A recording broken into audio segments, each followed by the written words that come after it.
Oh, how the mighty have fallen. Brother, help me! Long live the king.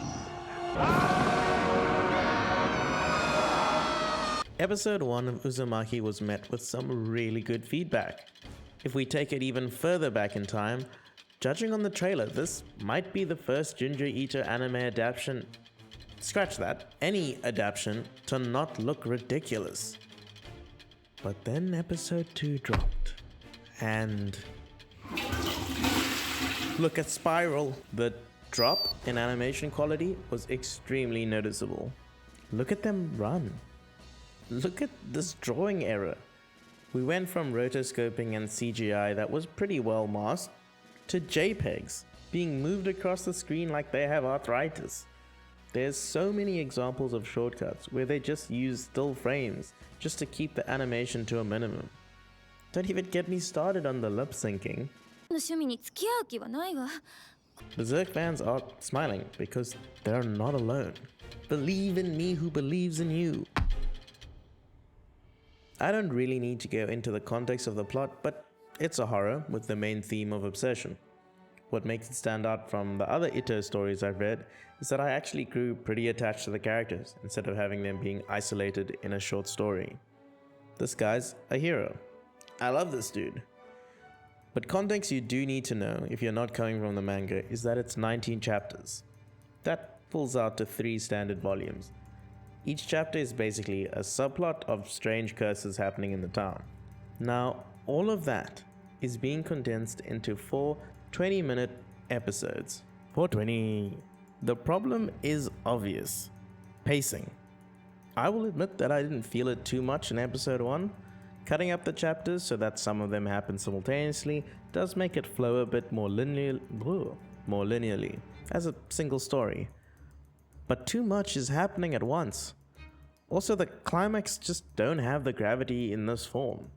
There's very little build up and therefore a very weakened payoff. She was just in a fight to the death.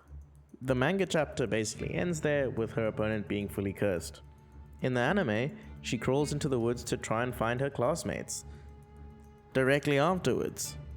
That was really egregious to me. The pacing is just bad.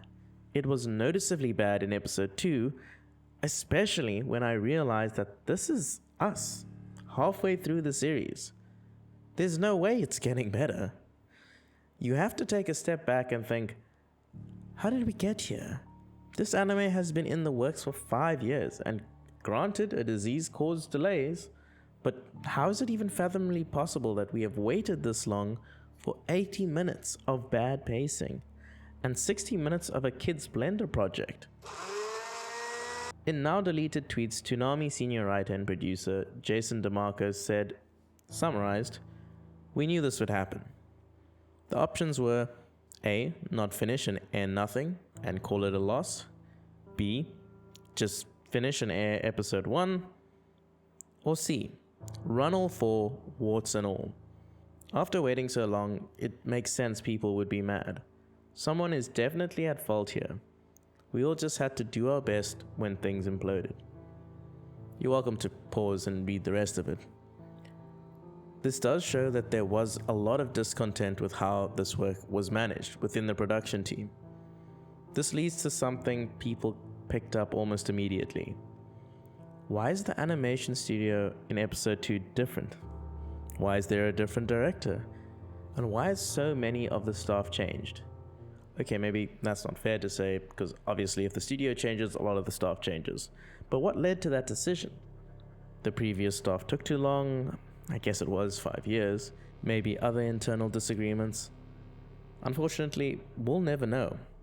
And I'm willing to bet money that we will never see a statement on it. Also, I'll be honest. Anime is a very difficult medium to convey horror in.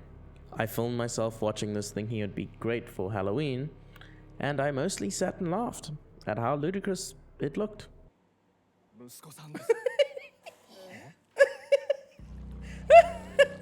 Even if it was animated to perfection, the pure eeriness just does not translate. I laughed so hard when this kid jumped in front of a car.